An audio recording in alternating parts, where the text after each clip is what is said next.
At this point, you should be able to refresh your YouTube and see if we're live yet, and then refresh your YouTube. Get all my windows arranged here. All right, so now that we're going to call that a sound check also. I didn't do a sound check on you. Give me some noise there. Hello, hello, hello. Hello, Good hello. enough. All right, perfecto. Good enough is good enough, I say. Hey, everybody, we are going to go officially live at a little less than 4 minutos. We're setting up for a live game of Pulp Alley. So now, Sean, I'm going to give you, we're kind of going through our pre-game setup. We're going to talk about maybe some of the spells that Sean is going to be using. We're going to take a look at the terrain, where the plot points are located, and things like that. We'll probably repeat a lot of this stuff once we go officially live at a little less than 3 minutos. Sean, if you're looking at the YouTubes, I'm going to show you where you're located, and then, oops. You know, I tried getting a wireless one of these, wireless camera to use for my action cam, but so far I'm not really happy with what I've found. They can be pretty jittery. Yeah, it also tends to overheat. The one I got was got really hot, so at this point I'm still attached to a cable here, so it kind of limits me on what I can do, and I kind of get it hung up a few times, but overall I'm sure the technology will be there soon. All right, here we go. So you're set up within 3 inches of this table edge over here. Is the table edge I picked out for you.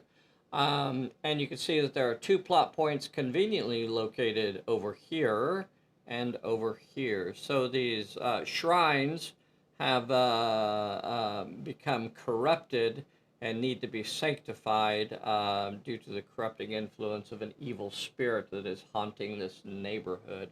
And they've called in the ghost hunters. So Dundee and Elaine and Millie and Rex is here as well. So little Rex is tagging along.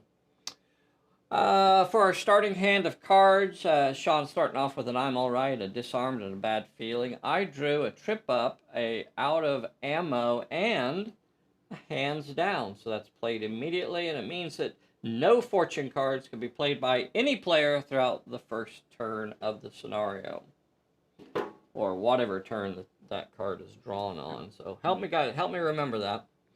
And then the plot points, the minor plot points have to be located within 12 inches of the corners, so there are 2 fairly close to the side where the Dundies are set up, but then the other ones are way over here. Now, to do this scenario successfully, you don't actually have to do any of the minor plot points. You could just go straight for the major plot point, but the thing is that the major plot point is going to reposition itself at the end of every turn. So by eliminating the minor plot points, you eliminate places where the evil spirit can move to. So that's the idea, is that by sanctifying these little shrines again and getting rid of the corrupting influence, then the evil spirit cannot haunt those locations any longer. The main plot point is to get rid of the evil spirit, however. I shouldn't have gone over all that. I feel like I probably talked a little bit too much about it, because now that it's 10 o'clock, I'll probably repeat a lot of that. Hey everybody, this is Dave here at Pulp Alley, and you are watching a live tabletop game of Pulp Alley. Who does that? Who does it live like this? This is a lot of fun. There's a lot of decisions to be made in Pulp Alley. Pulp Alley is a very fast and furious game, but there are a lot of decisions that the players get to make along the way. We are players of this game, and designers and writers, and you know, we take out the trash. So we want the game to play well because we play it regularly. we like a game where the players are actually playing the game and not just rolling to find out what the results are. So you're going to watch as Sean makes a lot of decisions. But we also don't want a lot of stupid decisions. We don't want the dice to be dictating what we're doing. We're not going to do stupid stuff like roll to see how far you move and goofy stuff like that. We're not going to be doing goofy stuff like count up how many action points you get and nonsense like that. Those don't really add anything to the game, in my opinion. Now, there are times when you are going to roll to see how far you move when it's appropriate to the situation, but normally characters are going to activate. We're not going to do goofy things like pulling beans out of a bag or flipping cards to find out who moves. That is a decision that the players get to make. Now, if this was a two-player game, you'd really see how that works. But as a single-player game, Sean is going to decide, and that's part of the tactics of the strategy of playing the scenario, is deciding who you're going to activate. So we're starting turn number 1. This scenario is called The Evil Below. And it is actually written to be part of our brand new version of the Tomb of the Serpent campaign. It is typically located in a graveyard, but I decided to change it because I had the city set up, and I just really like this setting. So it is still played by the rules as they are written at this point because this is a play test, so things can change. But I just changed the setting. It could just as easily be a base on the moon or the Arctic or a jungle or wherever you want to place it. You can do that with Pulp Alley scenarios, and they easily transfer to different places. So those was written for a graveyard. It's been moved to a different spot. Let's talk real briefly about spells. Sean does have one spellcaster in his group. Lady Elaine here is his spellcaster. She has 3 spells at her disposal. She has Confusio, Resoluta, and Prudenti. These 2 spells are enchantments, and so you're going to want to cast those on one of your characters, relatively early. Once you get a good idea of what you're wanting to do, you need to get these spells out there because they have the potential of basically lasting the entire scenario. Confusio is a spell that is played, when you really need it. Because this is also part of the things that we're playtesting, you can see that some things have been redacted out of this one. So this spell is now different. And also, Confusio is a finesse versus finesse, not simply a finesse check. All right, let's get things going. Sean, you're starting things off. There are no non-player characters on the table at this time, but look out. Monsters are a-coming. Monsters are a-coming. So, Sean, who are you going to activate and what are they going to do? I think Lucky Dundee is going to head to, he's going to go off to the right towards the closest plot point. Okay, over here to this corner. Let's see. There's really no reason to run. I could put you, within an inch of it on just a casual walk, something like that. Yeah, that's fine. Okay. Now you could run. I'm not saying that you can't run. Do you want to run over there and just stand atop it? Yeah, I need to be right on top of it, right, to activate it. No, no, you can't. You can't activate it on turn 1 anyway. So there's no reason to run, because you could move to it next turn and activate it. You can't move over 6 inches and activate it. I think I'm close enough. Okay. He would get past his first peril, so I guess I could do that. But I don't. He's a lucky devil. Yeah, and he's no, not going to do he. anything Well, else. I mean, he doesn't have. I hope you don't have a different version than what I have. He has Lucky Devil, Wild Card, and Fierce. Gosh, I hope it hears. So he does not have Sense Danger. He would have to roll for his first peril, or for all of his perils. But he does have a fairly decent chance of passing perils. There's no real reason, I don't think, to worry about it. I was getting him confused with somebody else. Okay. Yeah. Okay. Yeah. All right. He'll just. You know what? I'll go ahead and stand on top of it and roll for it. Oh, he wants that peril. Gonna Yeah, play it fast and loose. All right, sir. Here is your random peril. You're running over there through the fog. You're gonna have to roll one success with might or finesse. We take a look at his card here, and we can see that he's got 3 die 10 in both of those. So we can just roll that right away. And you only need one of these to be a 4 or better. And you do. So you got your peril. You get yourself over there. He's got several things like the wild card ability that kind of help him out with perils and things anyway. So, all right. So you have plopped yourself directly atop the plot point. Hello, everybody. Chris is on here, and Jim is on here, and Bob is on here. If you're on here, throw a howdy for us. All right. Who are you going to activate next? Yeah, I think Elaine is going to go opposite side. Okay. And is she going to run, or is she just going to move 6 inches and maybe cast a spell? Yeah, I think she's going to do that. She has 6 inches and cast a spell. All right. So a 6-inch stroll towards the plot point. Which spell do you feel like you'd like to do? 6 inches off towards the plot point. That'll leave you about 1 inch away. So Resoluto or Prudenti are the two that you would cast. No real reason to cast Confusio. Resoluta can be cast on a friendly character or herself within 6 inches. So you could either, I could back you up a little bit to get Millie in range if you wanted to. Or you could also cast Prudenti on anybody within 12 inches, and that would be everybody except for Dundee. Which again, if you really wanted to cast it on Dundee, I could change your movement a little bit if you wanted. All right, what spell do you want to cast, and who are you casting it on? So let's see, Resoluta effect to the target. I think she'll cast. Gosh,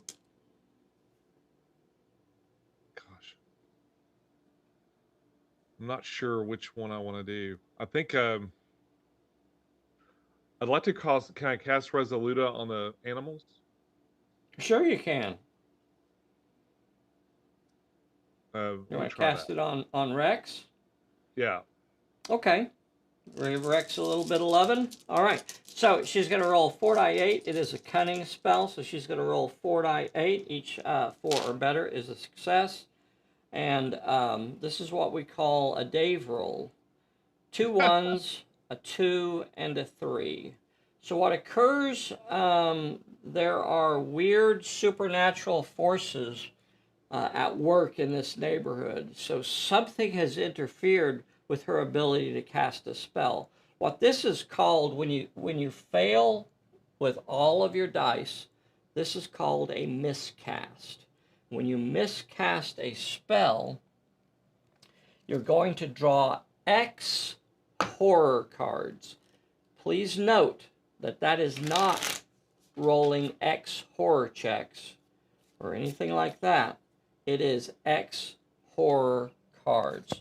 Anytime we say to draw X, you're going to draw the top card off your fortune deck, look at the number at the bottom, and it is 1. So you're going to get 1. Oh, I don't have my dice cam fired up. Wonder how long it'll take me to get that working.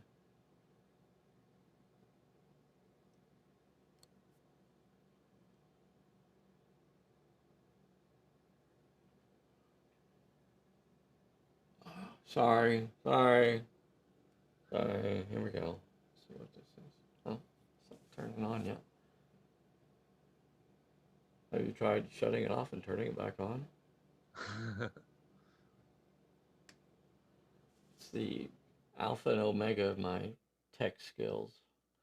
All right, we'll just move on. Oh, there it is. Okay. Sometimes it takes them a second. Yeah. Catch up. And that, and slight adjustment, and there. Okay, that'll be good enough for good enough. Boop, look, now we have a dice cam. So we're gonna draw 1. You draw the top card, you look at this number down here, that's what your X is. We're gonna draw 1 horror card, and this is now upon her hysteria. For the duration of this effect, the character receives -1 shoot, -1 brawl, -1 dodge, and cannot run. And you have earned yourself a little bit of hysteria. That poor little We're just dog. gonna. It's like, what are you doing to me? No, no, that's Lady Elaine. Oh, she gets it because She yeah, because gets she it cast because it. It she's the backfired on one her. casting the spell. She gets the hysteria. This is Oh great. my God. Oh my goodness. Well, well, well, well, well. The next thing you have to do is you have to look at the X card that was drawn right here. That was the card that was drawn. You have to Uh, look at the story icon, and if the flame icon, if the alarm icon appears in this corner, then that means an unstable vortex has also been summoned into play. So the unstable vortex rule comes into effect. This is so exciting. The kids are cheering. They love it when the unstable vortex comes out. Unstable vortex is right here, boys and girls. It's going to appear at D8 inches from the center of the table, 7 inches off over that way. It looks like a good 7 inches. We'll call that good. All right, what it will do, and the rules. Once again, remember that all of the rules for the magic stuff are in the playtesting mode. So yeah, I don't know. We might get the magic stuff out this year. Maybe not. We'll see. So make sure we always love you reusing our cards. So when you get to, your spell deck, on the reverse of that, it's actually going to give the rules for the unstable vortex. So for the unstable vortex to come into play, there are a couple ways that it can happen. But the basic way for it to happen is, one, you've got to miscast a spell, which means rolling absolutely no successes, and when you draw your X card, the flame icon has to be down there. So it's a fairly rare event that it comes into play. But bless your heart, Sean, you got the goodness today. So um, there it is out there. It is an area. It is perilous and it blocks line of sight. Casters cannot cast spells while they are in contact with the unstable vortex. And at the end of each turn, it moves 1 die 8 inches towards the nearest spellcaster. There's only one spellcaster on the table, so we know where it's going to be moving at the end of each turn. All right. But slowly, it's going to move slowly. And the fun thing about that is, because it's a perilous area, she can actually kite that thing. She can actually drag it around, and make it, potentially move through non-player characters or enemy characters and things like that. You can have a lot of fun, kind of kiting your unstable mutation around the table. We'll see how it goes. So turn one has been very eventful so far. You've activated 2 of your characters. You still have 2 characters left. You have Millie and Rex. Who are you going to activate next? I'm gonna send Rex towards the lane. He's just gonna walk. Okay, just a 6-inch stroll over that away. Oh, look, he found a lamppost. Oh, he's so torn at this point. He's so torn. He's got a fire hydrant and a lamppost, both. These are the difficult decisions that Rex has You to probably make. take a little bit of both of those. Oh yeah, yeah. No reason not to, no, share the love. No reason not to spread it out a little bit. All right. Last thing is Millie. What's Millie gonna do? Millie's gonna go the other way and She with spots a Dundee. kitty over there. Yeah. Just a 6-inch move that away. Yeah, just a 6-inch move, She nothing does. dangerous. She Enough just danger for the first round loves those already. kitty cats. All right.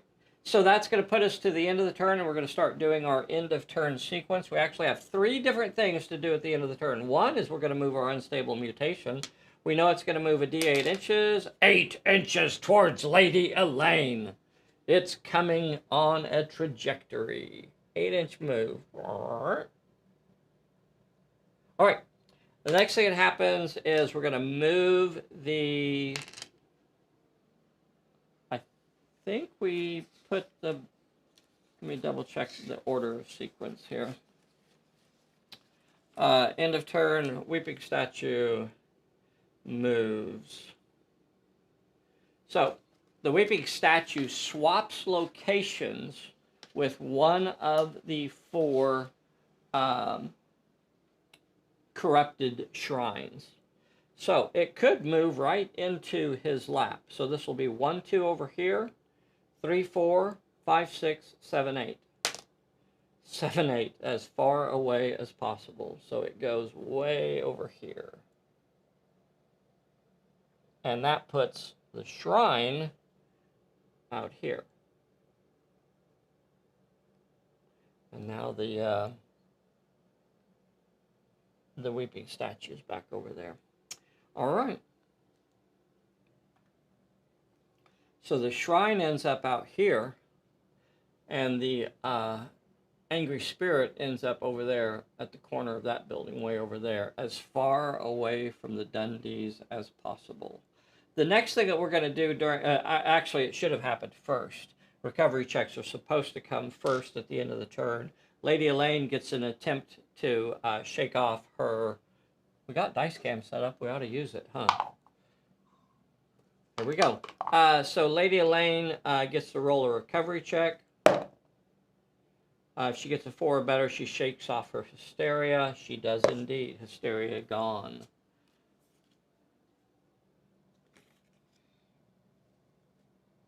Also, the weeping spirit, the statue is also horrific. So if you, whenever somebody moves into contact with it, I should say comes into contact with it, it doesn't matter who's moving, they have to roll a horror check.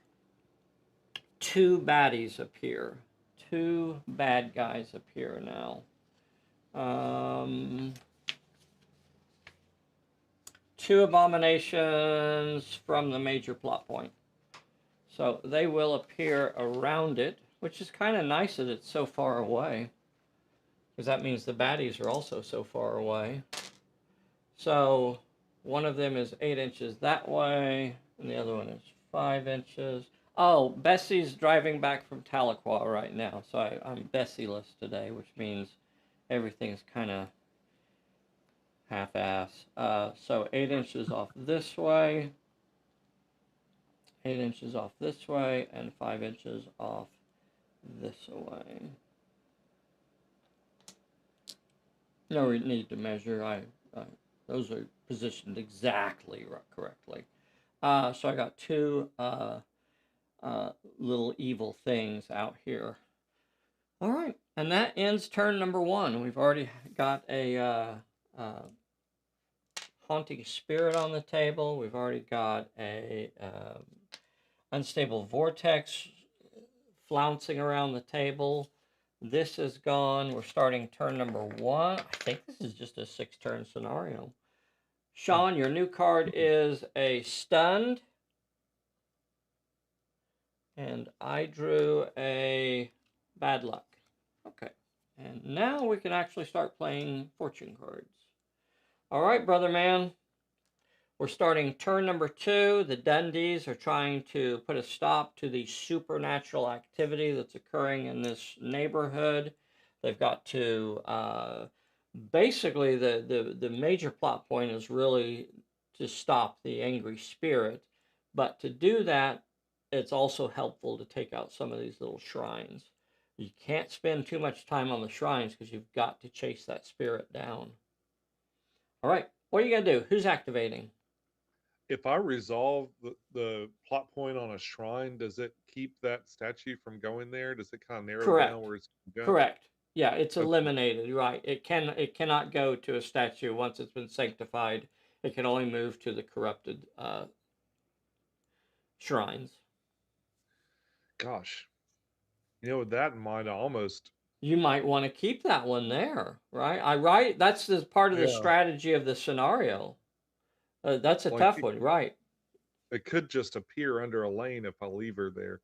But is that vortex going to just keep chasing her down the whole game? Absolutely. Yeah. So she can't Yeah. stay anywhere. Well, I mean, it's moving slow. I mean, that time it moved fairly quickly, but I think it'll slow down. I don't think it'll chase her too much. But yeah, Okay. it's in play. It will be here all 6 turns, moving a d8 inches towards her every turn. All What right. is she going to do? I think I'm going to start with Dundee then. Okay, Dundee starts things off. What's he going to do? He's gonna he's gonna try to eliminate that plot point that he's on. Okay, so the first thing that happens is a peril. So, one with cunning. Uh-oh, hit his weak point. He doesn't have a spell on him either, so he's going to have to earn it the hard way. He's going to be rolling 2 die 8, and he needs one of these to be a success. Taking a look at your cards. Taking a look at your abilities. I can't play cards when he activates. So you do have a nice little ability, but it really actually happens after you roll. So you're guaranteed to get past this because you've got cards in your hand. Let's see, here's your roll. You got to get at least 1 4, and you did a 4 and a 3, so you passed it. And then for the plot points, we are using our adventure cards. So it will be a random adventure card. The scenario cards. 1, 2, 3, 4, 5, 6. There are 6 possible cards. We'll just roll it. Instead of drawing randomly, we'll just roll it. So here's the roll. We have, this is 1, 2, 3, 4. And then I have 2 spoilers that are capable of being drawn, and that will be 5 and 6. Here is the roll. A 2. So you found in that shrine a hidden compartment. You found a hidden compartment in that shrine. So to complete it, you're going to have to roll 2 successes with might. Sorry, finesse. 2 successes with finesse. Quit your cam. Oh, of course. Thank you, Sean. You're welcome. I'm Bessie-less. All right. So, yeah, and I'm so out of sync, doing it. I'm so used to just being able to play and have her here to click the buttons for me that it kind of throws me off when I don't have her. All right, brother. You're going to have to roll 2 successes with finesse. You got 3 die 10 in that. I don't see any other cards, abilities, or things to play. So here we go. You need 2 out of 3, and you got all of them, and that is completed. So this tells you the reward right there on the card. So for passing it, this is going to attach to him, and before you roll for a challenge, you can gain an X bonus, and that is 1 use. We're going to attach that directly to him. That can only be used for him, and now he has eliminated that pedestal. So it is gone. The statue cannot move to that location. All right, now what are you going to do? Because Elaine is over here. Now, if you eliminate that, you know that she can't, that the weeping statue will not be able to move there. Do you leave it open to try and lure the statue over there? It's part of what you have to decide. I think I will leave it. I think Okay. I will leave it there. So she needs to do something useful. Well, she hasn't got any of her spells in play right now. She could cast her Resoluto. I probably need to stay on this camera. Resoluto or Prudenti. The baddies are out of range, so you can't throw Confusio on them. Probably the smarter thing would have been to move closer to Dundee and cast Resoluto on him before he went for his plot point. It's not too late to do it now, but I mean, he's going to probably have more challenges to come. I don't know. I think so. So I'm going to do that now. I'm going to make sure in the future he's okay. So Resolute, you're going to have to be within 6 inches. I'll just kind of stroll to the middle of the street. Yes. Okay. All right.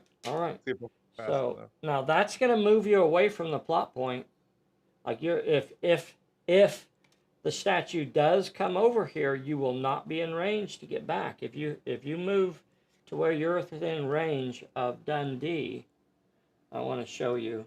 Basically, Yeah, I'm moving away from it now, but I'm not eliminating it or moving to the other side of the board. Okay. So yeah, Well, I'm just trying what to. I'm saying is that if I move you close enough to cast it on Dundee, which is about a 6-inch move,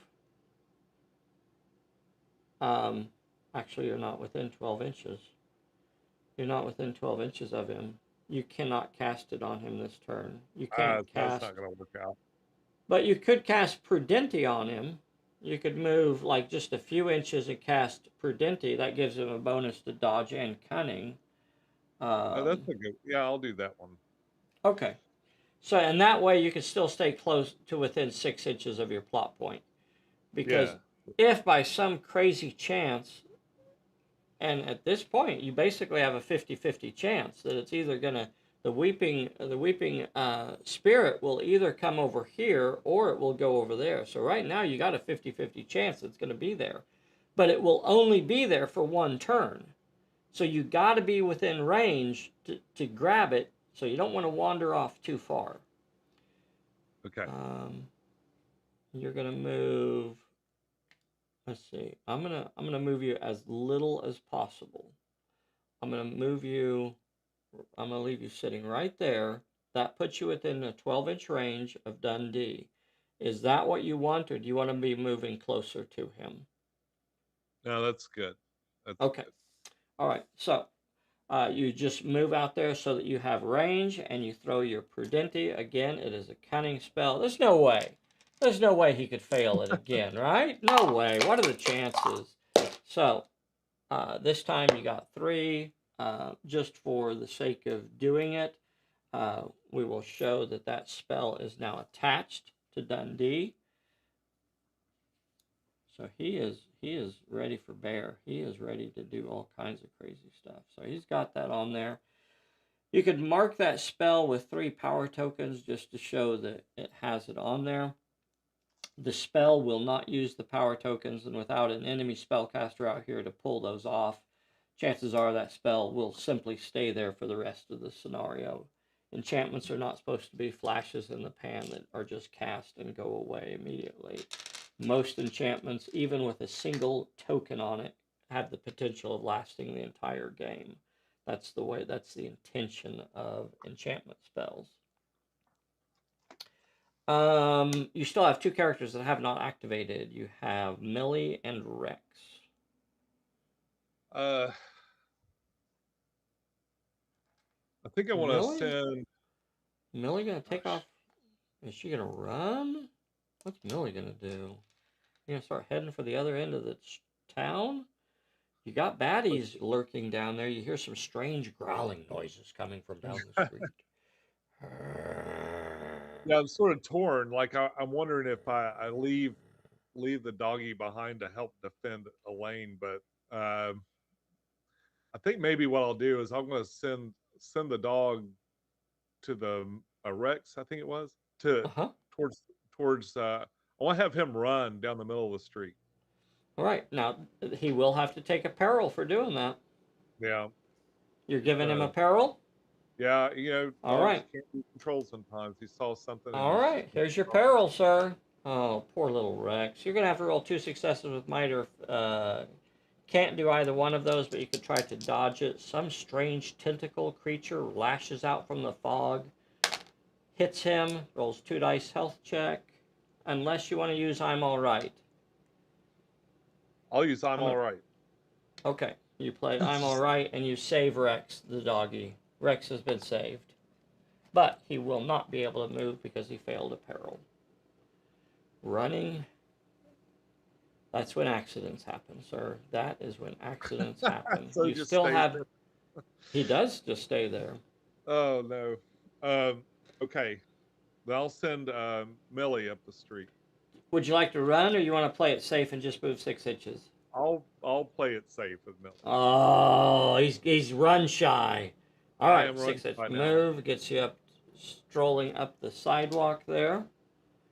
Get you up the sidewalk a ways, and then that's all for you for your characters, and then the baddies start activating.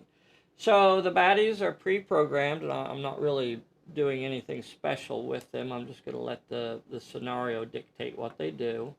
Um, and they're going to move 6 inches towards the nearest enemy. If they were in range to rush, they would rush. They are not, however, in range to rush, so they just kind of wander 6 inches, a little bit of a shuffling move off in that direction. Oh, I guess Millie is pulling both of them in her direction. And then that will end. So one has moved up here, and looks like it's about 10 or so inches from Millie, and the other one is lurking a bit further behind. That ends the turn. I don't see any recovery checks to roll for, so we will go straight into our end of turn sequence. First thing I'm going to do is move the unstable mutation another D8 unstable 5 inches. That's coming at you, Elaine. It's getting closer. It's getting closer. I'm gonna put a single dot out there because it's gonna get weird. I'll put the blue dot out there. Now we'll put the gold dot. Put a nice gold dot out there for it. So this will mark the center of it. I'm getting into some terrain here, and it'll be a little bit harder to finagle it. So it's going to move this 5 inches straight towards her. So that's the center there.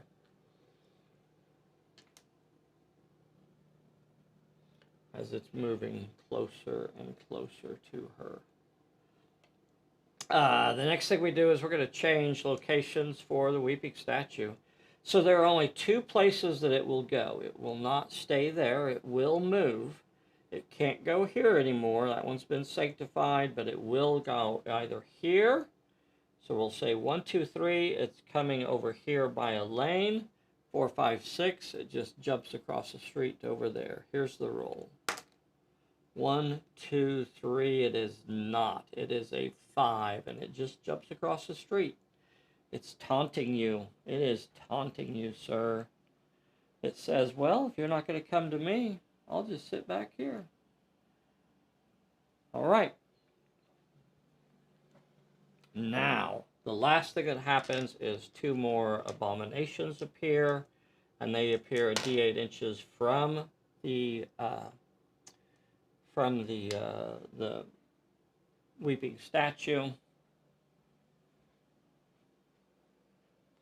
And they are both popping up right behind it, here and here. One of them is 1 inches away, one is 2 inches away, something like that. Okay, and that ends the turn. A slug is pulled. A slug is pulled, and we're starting turn 3. We're drawing cards. You drew a dazed. That's interesting. A dazed. I drew a distraction. Yes, distraction. All right, sir. Okay. What you going to do? Who's activating first?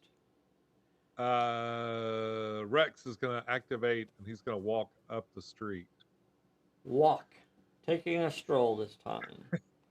Gotta remember where that's at. He got a little overly excited about that fire hydrant last time. 6-inch move. I want to kind of the hug the road. wall, make sure I'm away from that vortex. Yeah, absolutely. Okay. So remember, it will always move in a straight line towards Elaine. Right. So now, for the record, it's not moving towards her because she's the one that summoned it inadvertently. It's moving towards her because she is the nearest spellcaster. If there was another spellcaster out here, then it would have the potential to move towards them as well. It'll just always go towards the nearest spellcaster. It's just attracted to the arcane power. You brought it into existence, but it will hunt just about anything it could find. Lady Elaine, you're in a bit of a quandary here. I mean, if you eliminate that, then you know it's not coming here anymore. You got to get those other pedestals dealt with. Somebody's got to start hoofing it to the other side of the table. What are you gonna do? I want to. You got to get where What does Resoluta add to a person? it gives them a number of tokens that they can use to give themselves +1 bonuses. So she could cast it on herself, or she could cast it on a friendly character that's within 6 inches. I think maybe she'll cast it on the Rex. Okay, you tried that before, I think. Yeah, I gave her So let's. Carrion last time. I think that's what brought the unstable mutation into play. I keep saying mutation, unstable vortex. So here is your casting. Just double checking real quick. Resoluta. Okay. Got to get at least one success. You got 3, and here the tokens actually are play a big part, and you want to keep track of those tokens. So now, whenever Rex is rolling for a peril or a plot point, he can remove a token, one token, to give himself a bonus. No, you Okay, cannot remove multiple tokens for the same roll. So he can remove one at a time. that'll All help right. him get up the street, So maybe. she has activated. Rex has activated. I still have Millie and uh, Dundee over here. What are they gonna do? So, Millie Millie's could not take close off enough. running down the street.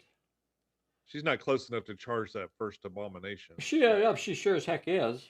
I mean, she's not a Yeah. great brawler, but she's about as good as it is. She's kind of peaceful. She doesn't like actually hurting people, but she could go brawl it if she wanted to. Well, can Dundee? Could he walk up to where Millie is and shoot that abomination? Yeah, yeah. He could I like also it. run. I mean, he could take out. I feel Yeah, like maybe I he need to should. encourage you to try to run. I mean, Yeah, you're I gonna take a need to get peril over for doing there. it. I'm already like what 3 turns in, so You're 3 turns in, and I still got 3 plot points on the table. You're gonna have to get somebody to the other side of the table. all Um, right. He's gonna run. He's gonna oh, run, oh, and that's a huge mistake. I can't believe you decided to run. Oh, I cannot we'll see believe how it. he That does. means you're gonna take a peril immediately. Here is your peril. Boom. You're gonna have to roll 1 with cunning. I got you now. I got your sweet spot. There's no way you're gonna be able to pass Got it. that one. You only have 2 die 8 in cunning. Now, what you could do here, you do have that wild card ability. So there's actually no way that you can fail this. Even if you fail to roll any successes, you could just give me one of your cards Right. to add a success. So we'll just go ahead and roll it, I guess. 2 die 8. I was gonna say that you could. Well, I might as well fail and then give you the card. Yeah, yeah. He's got that Prudenti spell on. Hey, look at that! I gave him another dice. That's cunning. All right, so 3 die 8. Fairly There we go. unlikely to pass. Fairly unlikely to fail that, right? Okay, so no failure. So you passed your peril. Something was kind of tripping him up in the fog there, and he takes off running a big 12-inch run down the street.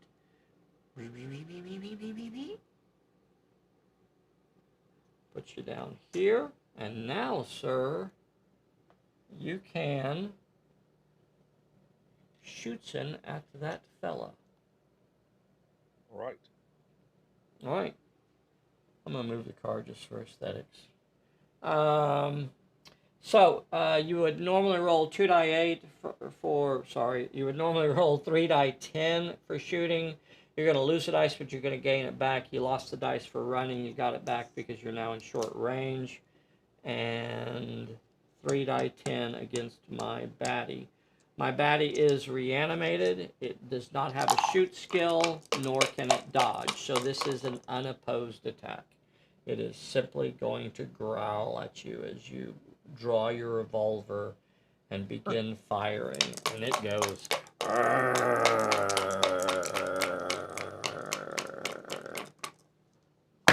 The roll is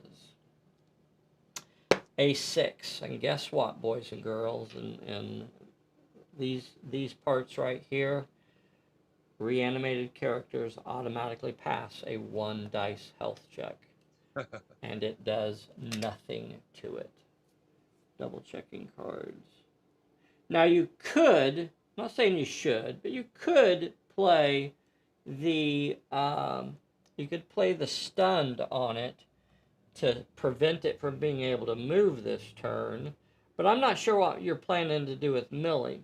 You also have that dazed card, so you could move that abomination X inches in a direction of your so choosing, or once again you could prevent it from moving. So you can either stop me from moving or move me X inches in a direction. Do you want to do that, or are you just going to hold on to your cards? I'm gonna play Dazed.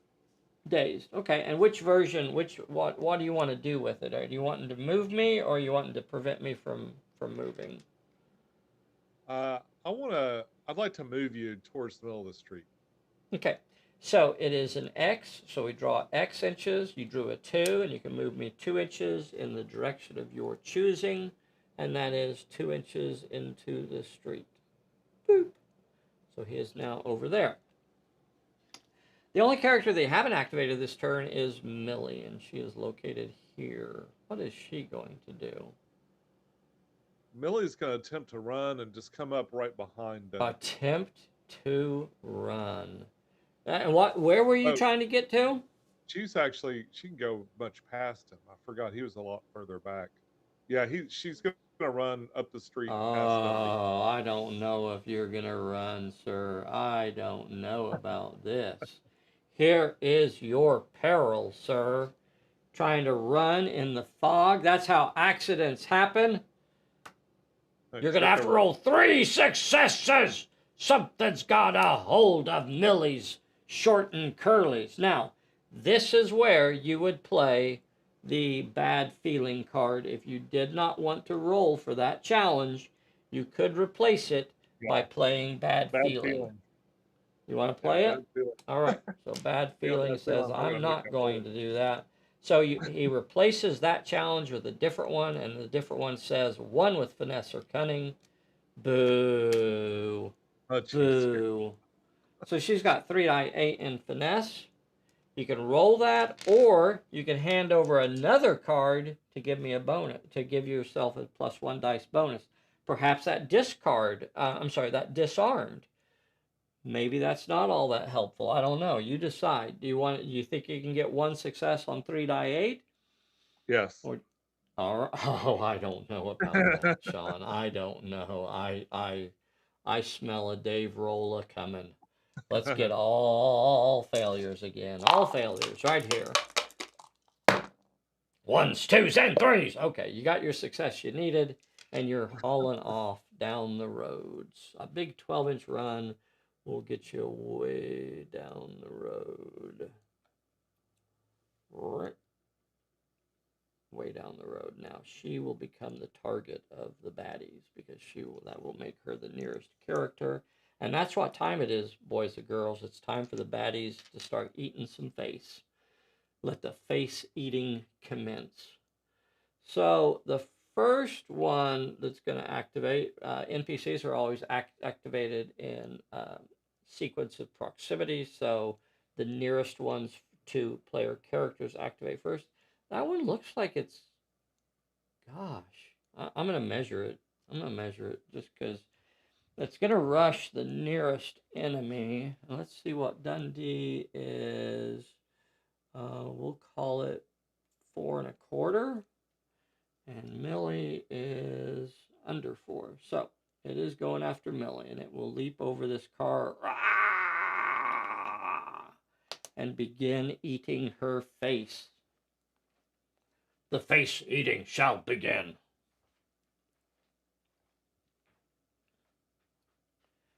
All right. And again, I'm going to scoot that car back for cinematic purposes. And we will start the fight. It's only rolling 2 die 6, which, interestingly enough, because Millie is a rather peaceful chimp, she also rolls 3 die 6. Let me double check my baddies. Yep, 2 die 6 from my baddie, 3 die 6 from Millie. So my baddie's rolling first. 2 die 6. I got a 6. Oh! I should have asked you if you wanted to dodge, Sean, because you could dodge and actually move down towards the plot point.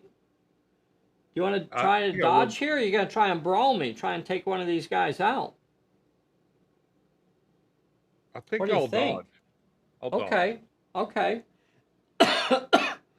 Because she's a lover, not a fighter. She's got 4 die 8 in dodge, but one of these is gonna have to be a 6. I can't believe he chose to do that. There's no way he's gonna be able to dodge that. He does with a 7. So that'll allow you to move 1 inch away.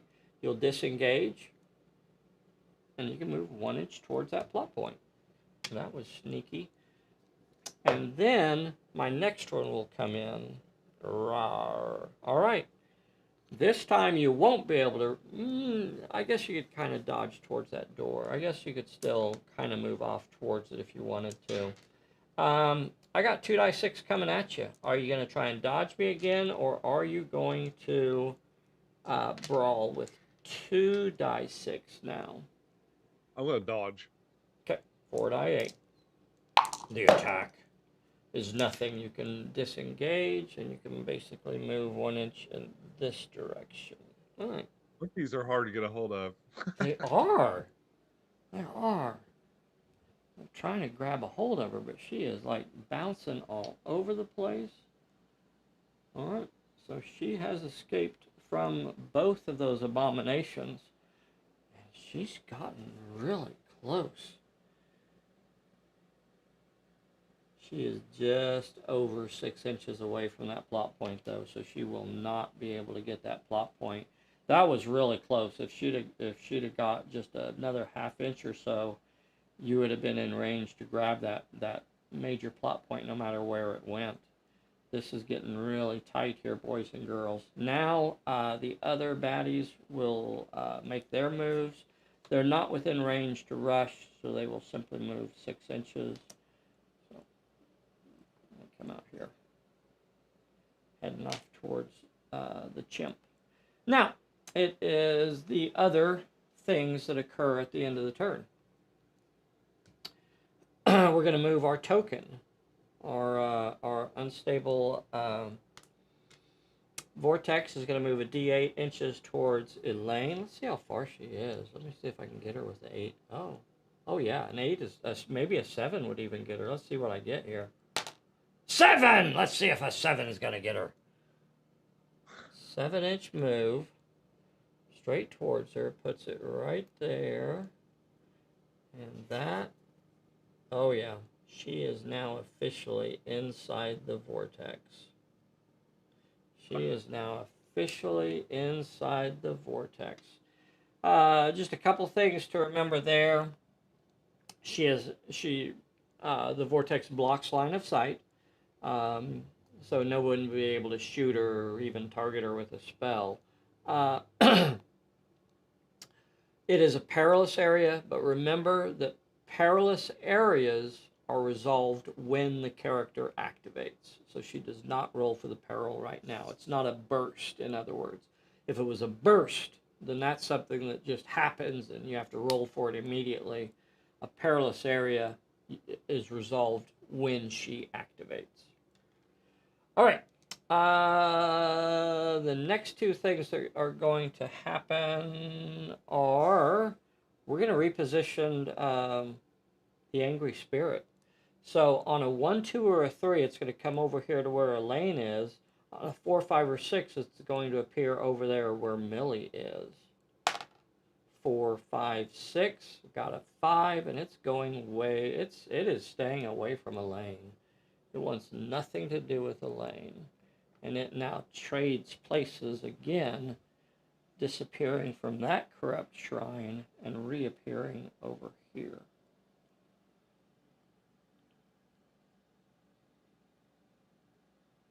Oh no, no, no, no, no, no. Oh my gosh.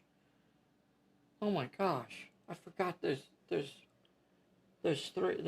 three shrines in play. That one in the middle. That one in the middle counts. What was I thinking? What was I thinking? Okay, so that'll actually help you out. I'm gonna re-roll because I didn't do that right. There are still no. One was eliminated, right? Yeah. So there should be 4 left. One, Were there 5 total? two, one, two. What did I do? Did I mess something up? Let me think. So one was pulled off. That's the so that one should actually be over there. So that shrine shouldn't be sitting here. It should actually be over here. Okay. So that's a plot point. That's a plot point because it's the major. That's a plot point, and that's a plot point. It won't go there. So it actually has. It could move to the center. It could move back to the center. So I need to re-roll for that. So we'll do 1, 2 over here, 3, 4 in the middle, and then 5, 6 will be over there by Millie. 1, 3, 4 is in the middle of the table. Well, well, well. So it changes places with that pedestal.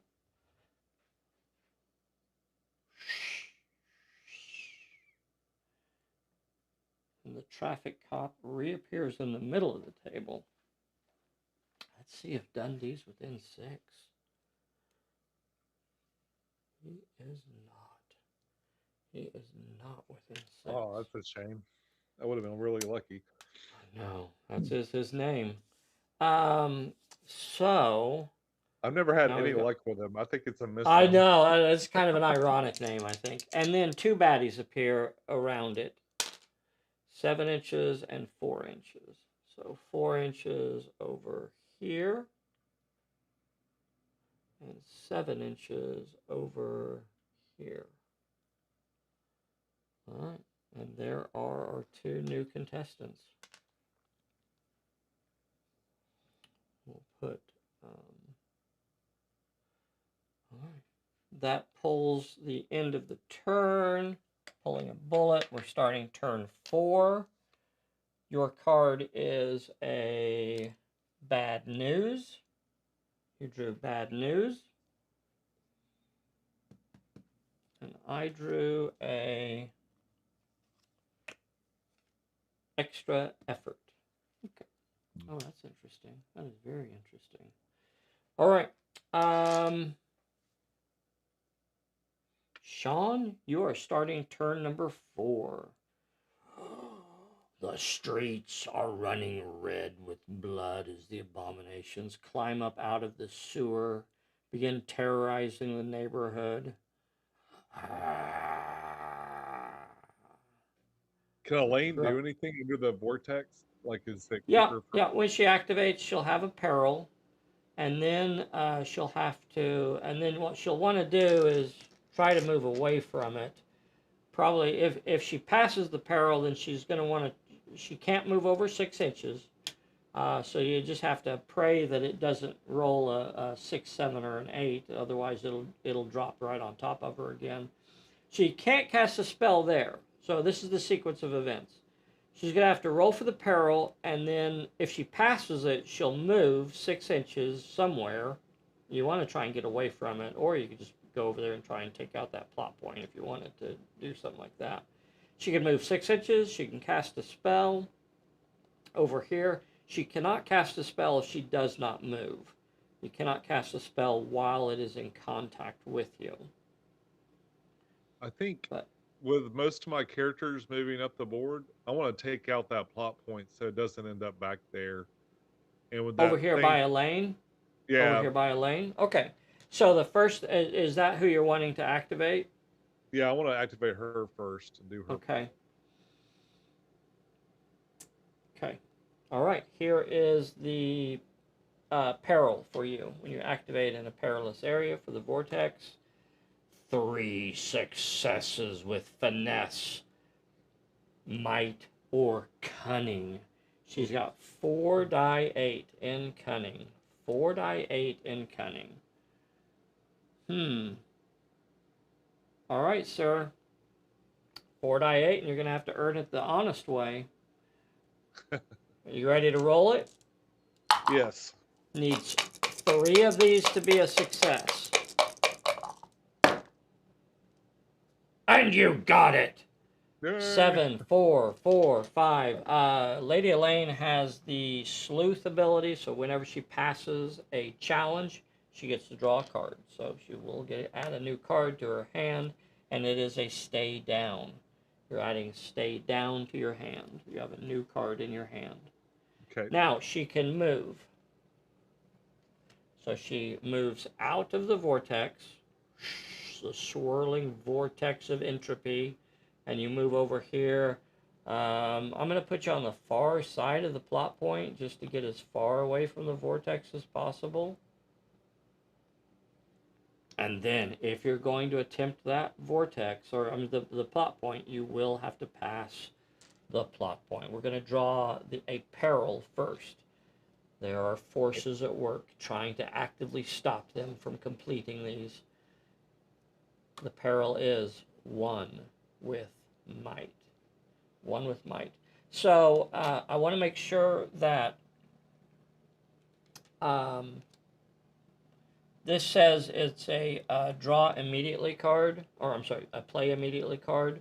That applies if the top portion is being drawn. So you don't simply play that effect every time the card is drawn. It's only if you're drawing this as part of your fortune hand or something like that. If you're drawing it as a peril or an X or something like that, remember that only uses the bottom part of the card, so nothing up here matters. So a question came up from somebody. So because you're drawing this and applying the bottom portion of the card, the fortune card effect has no effect. All right. So 1 with might is her peril. She's got to roll 2 successes. She only has 2 die 6 in might. That is her weak spot. I don't see any cards that are going to help you. You're going to have to get 1 success. 1 success. Uh-oh. Uh-oh. All right. Let's see it. 1 success. Bam! You got the 1 success you needed. You nailed it. So you got past the peril. And now what we're going to do is draw one of the scenario cards. There are 2 spoilers in this scenario. You have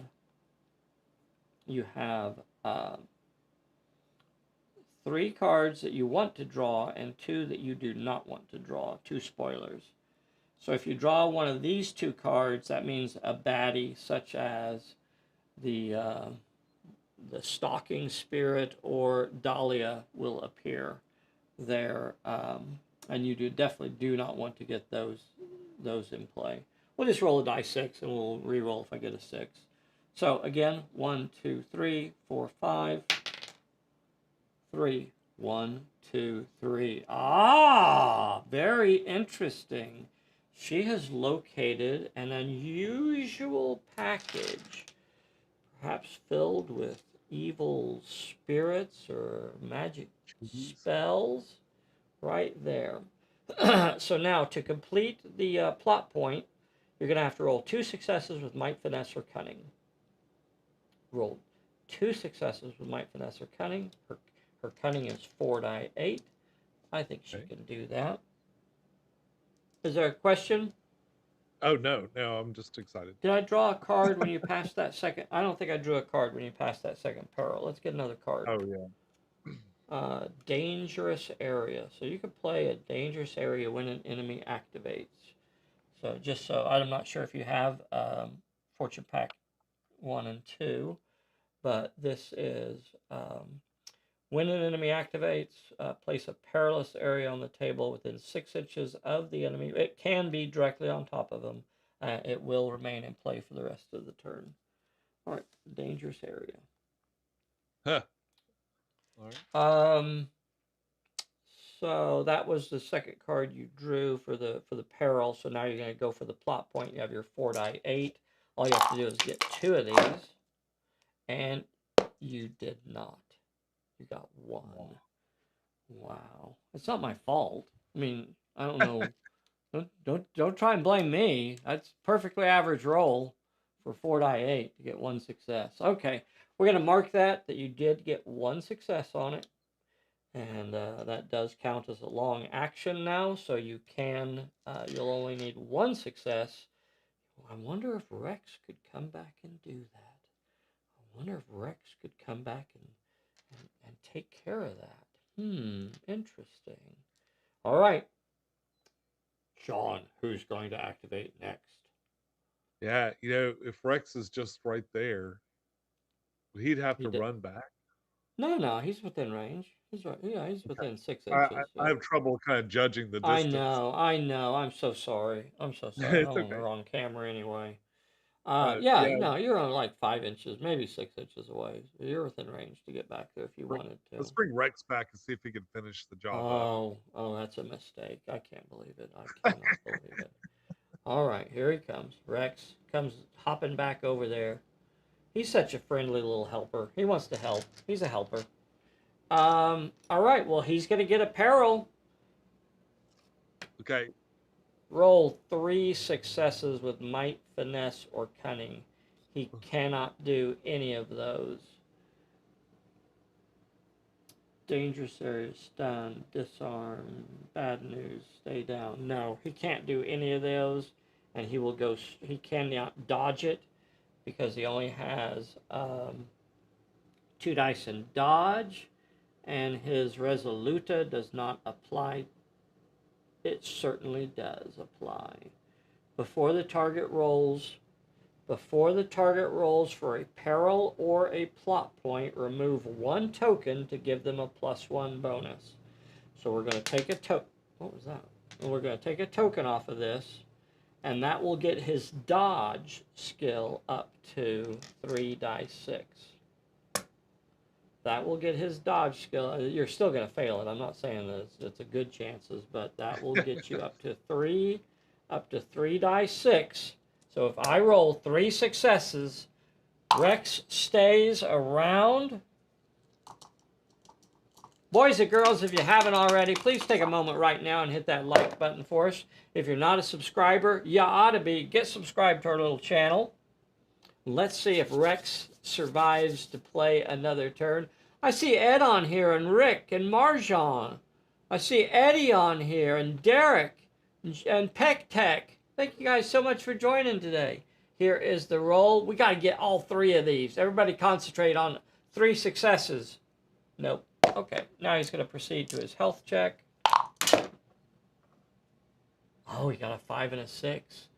If this one last dice is a success. Oh my lord, another success! And Rex survives the peril.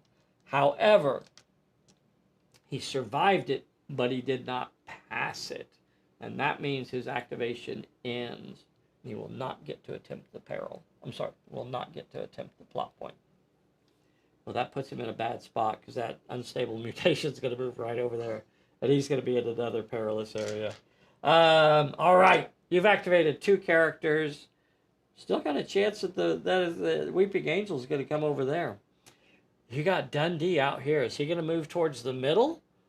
What's Millie going to do? He can't Neither really one get of them there. are.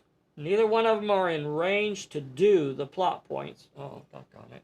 Switch cameras. Switch Neither your one camera. of them are in range to do it, but they could certainly move closer and try it next turn. So you're running out of time. You got to get some of these pedestals eliminated. Yeah, neither one are in range to really do anything. Well, he could move out there and try to shoot down an abomination. He could do something. Yeah, Dundee's gonna move 6 inches towards the statue in the middle. Okay, so that'll put him just like about half an inch away. And then what's he gonna do? he'll shoot the closest Yeah. abomination. Yeah. Go ahead and try and shoot it down. Okay. So this time he's going to have 4 die 10. The thing will just growl at him. I'm not saying it's a good idea, but you could split your fire here and shoot both of those abominations. You'd have 2 die 10 against both of them. Remember, they will ignore, if you only score 1 hit, then they will Yeah. just simply ignore that. I want to focus on one and just try to get Okay. one of them. All right. All right. All right. Let's see it. Here is your attack. So 4 successes on him. He'll have to roll a 4 dice health check. And he is gone. They are level 1, so they do not get they do not go down. They're just automatically eliminated. So what? Millie's And the one then for the other one.